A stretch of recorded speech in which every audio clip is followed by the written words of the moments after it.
राम नाम सत्य है राम नाम।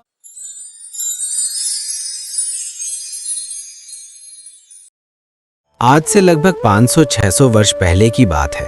एक नरसी नाम के भक्त थे। वे श्री कृष्ण जी के परम भक्त थे, परंतु बहुत ही कंजूस थे और 56 करोड़ की संपत्ति के मालिक थे। परमात्मा कहते हैं, माया को सिर पर नहीं रखना चाहिए। जैसे मोटरसाइकिल को सिर पर नहीं रखते, उसको चलाते हैं। परंतु सेठ नरसी मेहता माया से चिपक कर बैठे हुए थे, अर्थात दान नहीं करते थे, बल्कि बहुत कंजूस थे। उनकी केवल एक लड़की थी और उसकी भी शादी नरसी जी ने कर दी थी।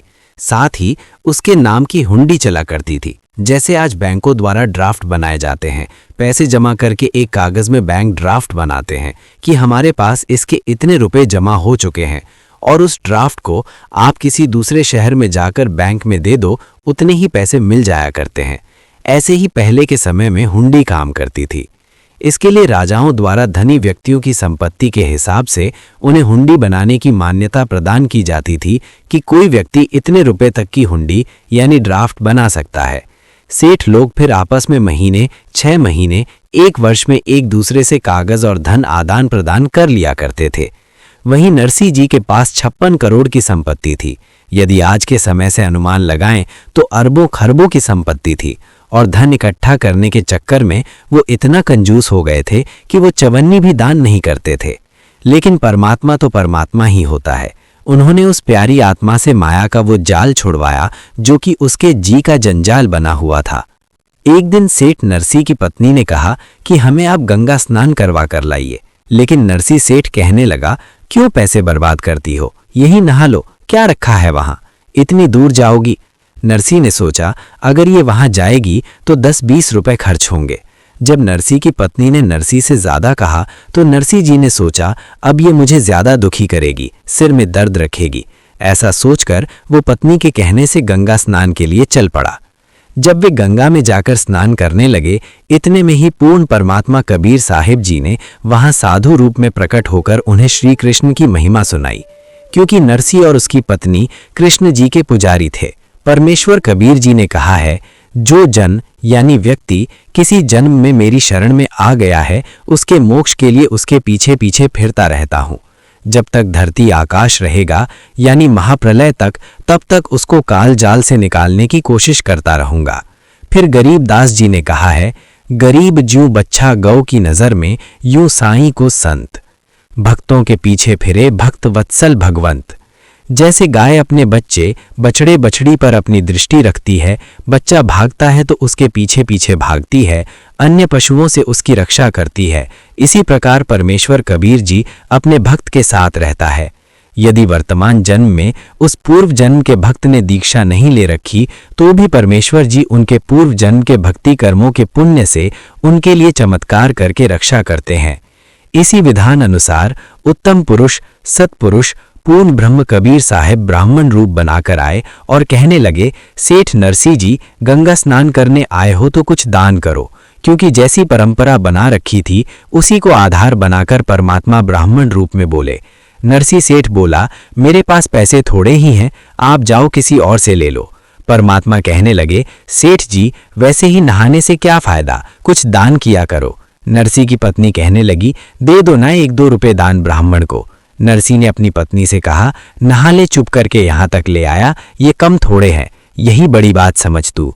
पैसे दान कर दे, पैसे कहाँ से आते हैं, मैं यहां ज्यादा पैसे थोड़े ही लेकर आया था। अंत में भगवान ने कहा, 8 आने दे दे। नरसी बोला, मेरे पास 8 आने भी नहीं है। भगवान ने बोला, 4 आने का तो कर दो दान। वो कहने लगा, मेरे पास 4 आने भी नहीं है। नरसी कहने लगा, 1 टका दूंगा, सिर्फ 1 टका। परमात्मा ने कहा, चल 1 टका ही दे दो। नरसी बोला, 1 टका तो दे दूंगा, लेकिन मेरे घर आना पड़ेगा, यहां मैं थोड़ा लाया हूं। भगवान बोले, चलो घर पर दे देना। जब सेठ नरसी जी गंगा से स्नान करके अपने घर पहुंचे, तो पीछे से ब्राह्मण वेशधारी परमात्मा ने जाकर सेठ जी के द्वार खटखटा दिए। दरवाजे पर नौकर आए। नौकरों ने पूछा, क्या बात है ब्राह्मण जी? ब्राह्मण वेश में परमात्मा बोले, आपके सेठ ने मुझे 1 टका दान किया है और उसने मुझे घर आकर लेने के लिए कहा था।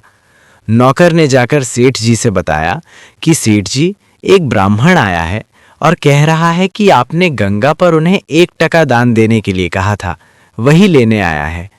अब नरसी ने सोचा ये तो बड़ा ही ढीठ है, मेरे पीछे पीछे आ गया। सेठ नरसी ने नौकर से कहा कि ब्राह्मण से जाकर बोल दो, आज सेठ जी थके हारे हैं, कल देंगे। नौकर ने आकर ब्राह्मण को संदेशा सुना दिया। ब्राह्मण वेशधारी परमात्मा बोले, कोई बात ना, आज विश्राम कर लेता हूं, कल लेकर ही यहां से जाऊंगा। नरसी जी के मकान के बाहर एक हरा भरा बाग था। उसी बाग में ब्राह्मण रूप में परमात्मा चादर बिछाकर लेट गए। सुबह उठते ही परमात्मा ने फिर सेठ जी का दरवाज़ा खटखटा दिया और परमात्मा ने नौकरों से कहा कि सेठ जी से कहो कि वो मेरा 1 टका दे दे।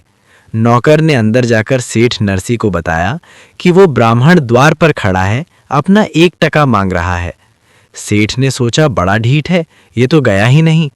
अब नरसी जी ने सोचा आज ये 1 टके की जिद लगा रहा है, कल हो सकता है कि ये 100 रुपए की जिद लगाकर बैठ जाए। इसको तो मौका मिल गया, इसका काम कर देता हूँ, नहीं तो आगे फिर दुखी करेगा। नौकर से नरसी सेठ ने कहा, ब्राह्मण से कह दो कि हमारे सेठ जी सफ़र से आए थे, इसलिए बुखार हो गया है, और जब ठीक हो जाएंगे तब आपका 1 टका दे देंगे।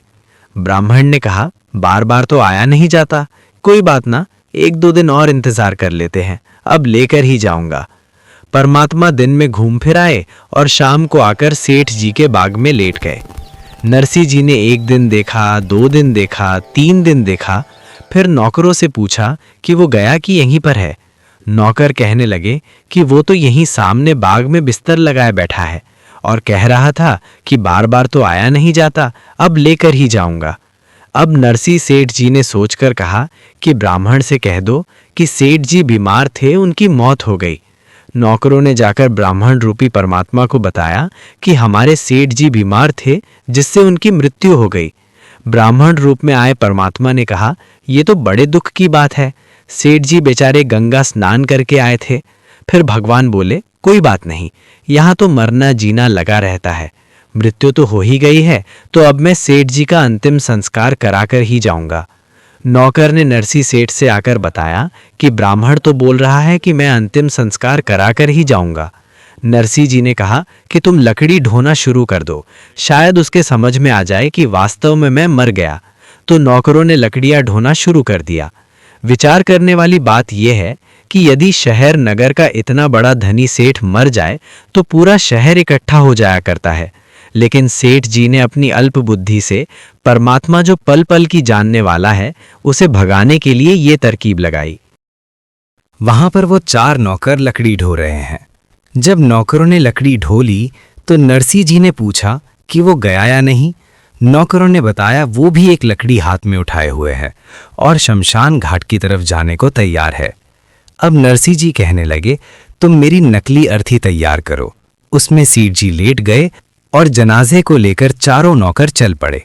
सेठ नरसी जी ने नौकरों से बोला कि तुम लोग आग मत लगाना। सेठ जी को नौकरों ने चिता के ऊपर रख दिया।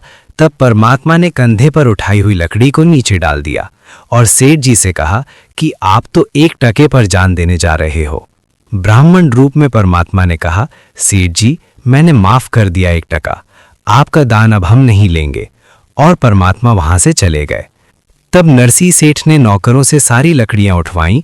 वो माया के चक्कर में इतना कंजूस हो गए थे कि बची कुची छोटी मोटी लकड़ियों को भी अपनी धोती के कपड़े में डालकर वापस घर ले आए। भक्त नरसी जी सोच रहे थे कि ये सब लीला श्री कृष्ण जी की है, परंतु सच्चाई अभी सामने आनी बाकी थी। जिस ब्राह्मण ने 1 टके के लिए सेठ नरसी को हिला दिया, वही ब्राह्मण आगे चलकर उनकी पूरी जिंदगी बदलने वाला था। क्या सच में नरसी जी की सारी संपत्ति छिन जाएगी? क्या भगवान उनका सब कुछ लेकर चले जाएंगे? या फिर यही लीला नरसी जी को सच्चा भक्त बना देगी? परमात्मा कबीर साहिब जी आगे कौन सी परीक्षा लेने वाले हैं? इसका उत्तर मिलेगा कहानी के दूसरे भाग में। पार्ट 2 में आप देखेंगे कैसे भगवान ने नरसी जी का ही रूप धर लिया, कैसे अदालत में असली और नकली नरसी आमने सामने आए और कैसे माया से टूटकर नरसी जी राम नाम के धनवान बने।